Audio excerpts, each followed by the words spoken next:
Welcome to the Ignite Movements podcast, where we're helping leaders move beyond a one ministry mindset to a multiplication mindset. We've talked over the last several episodes about all kinds of different things. We've talked about laying that disciple-making foundation. We've talked about raising up leaders so that multiplication is possible. We've talked about crock-potting your church and not rushing that public launch. We've also talked about some very practical nuts and bolts things day to day that once your church is up and running that you have to deal with, like speaking every week and how do you prepare messages. And so today what I want to do is I want to dive in to something that is, I think, an extremely important part of a church's ministry, and that is student and children's ministries. No matter what type of church you have, whether it's a cafe-style church or whether it's a home church or whether it's a full production Sunday morning service style of church, there's always that question is, what are we going to do with children's and student ministry? And that question should encompass more than what are we going to do with them while the adults are trying to concentrate. In other words, where are we going to put the kids to basically help us be able to do what we need, what we feel like we need to do? There should be way more of a plan. That question should really encompass the idea of how do we grow their faith and raise them up to be disciple makers as well. What's the path that is going to take them from just beginning to learn about Jesus to becoming leaders and disciple makers who are rooted in their faith? And so that's the question. That's what we're looking for as we plow through this episode. So I'm not going to tell you how to structure a children's ministry or a student ministry. Those are really areas of preference. And I think if you answer the questions that we're talking about today or address the issues that we're talking about today, I think how to structure them will come out naturally. You might want to have a full stage production, or you might be on the other end and say, well, for me, it's all going to be about small groups. There's not going to be any full stage production for these ministries. And so, you're going to prefer a different curriculum than we do, more than likely. And so, again, it's an area, that's kind of an area of preference. But I believe that if we'll look at these 5 issues that we're going to talk about today, it's going to drastically help you to figure out the best way to structure your children's ministry and your student ministry, and I think it's going to really help you think through how you're impacting your children and your students for Jesus. So let's get started. This brings me to the first one, which is identify the goal. Right? You got to start with identifying the goal. That may seem simple, that may seem silly, but before you go looking into curriculum and deciding what form your children's ministry or student ministry needs to take, figure out what you're trying to accomplish at each stage. What is it we're trying to instill in these kids and these students at each possible stage? So by this age, we want to see them know Jesus and what it means to really live your life for Him. By this age, we want them to start serving others and gain a broader understanding of the Bible. By this age, we want them to be very solid in their biblical worldview and be regularly influencing other people for Christ. What are the goals that you have for each stage? Sit down with your team and map those goals out in each of those stages, because that's going to affect what you teach, is going to affect how you structure your ministries. The second thing is this: use the goals that you just came up with to develop a plan for the main things you want taught in each stage. So first you have kind of the overall goals in each stage. So now to reach those goals, what actually needs to be taught? As an example, we felt like in our student ministry throughout the years that really they need to be able to answer 8 questions in their lives. And if we can teach them and help them really grab a hold of the answers to those 8 questions, that they would be very solidly set up for walking out the door and heading to college. And so it was things like, who am I? So what's your identity in Christ? What's my purpose? What do I believe and how do I communicate that? So not just what do I believe? First of all, that's a great question, because it's not just what are we trying to teach you, it's what do I believe? So they have settled what they believe and understand from the Bible, and they're comfortable communicating it. So that's a huge goal, right? And so those are some of the things that we felt like these things have to be instilled in our students before they walk out the door. The third thing from there, a few other things are really important to our children's and ministries philosophy, and you may find this true as well. But one of those is giving leadership and serving opportunities. We want our children and our students to start serving as quickly as possible. So as soon as they're out of the elementary ministry, they're back in serving in children's classrooms. We have students that are in the tech booth in the main service. They run tech in our elementary ministry. We have students that do all kinds of things on a Sunday morning, first impressions, everything. And so we want them to be a part of the church. That hey, church happens, and we make a difference in this community, and we make a difference on Sunday morning when guests walk through the door because you're a part of it. And we want them to feel that, not just that something's been put on for them. So we want them to have to answer a 6-year-old's question. Right? We want them to pray with someone who's struggling with drug addiction on the street. We want to challenge them with that. And so our students are also constantly out looking for opportunities to serve in the community as well, because we want to push them, right? We want them to have spiritual conversations with their friends, and then we be able to coach them on how to handle those difficult situations while they are still in our youth group.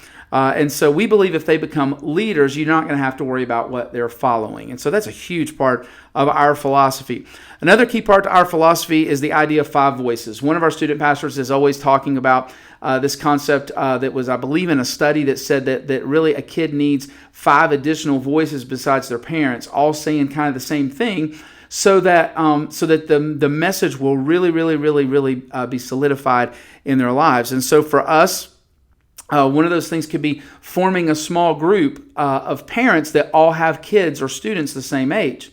See, at that point, you've got people kind of raising their kids together, that you've got them discussing certain things. And so it cuts down a little bit on the peer pressure, because you're working with other parents who are saying, hey, there's this event coming up. Are you going to let your kid go to that? So you don't get as much of, so-and-so's parents, they're letting them go, so that helps a little bit. But also it's like having additional, the extra moms and dads around, right? These kids are coming over to your house, and your kids are going over to their house, and they're having the opportunity to also hear not just from their parents, but other people's parents as well. Also, their small group leaders are going to be a huge voice in their lives as well, right?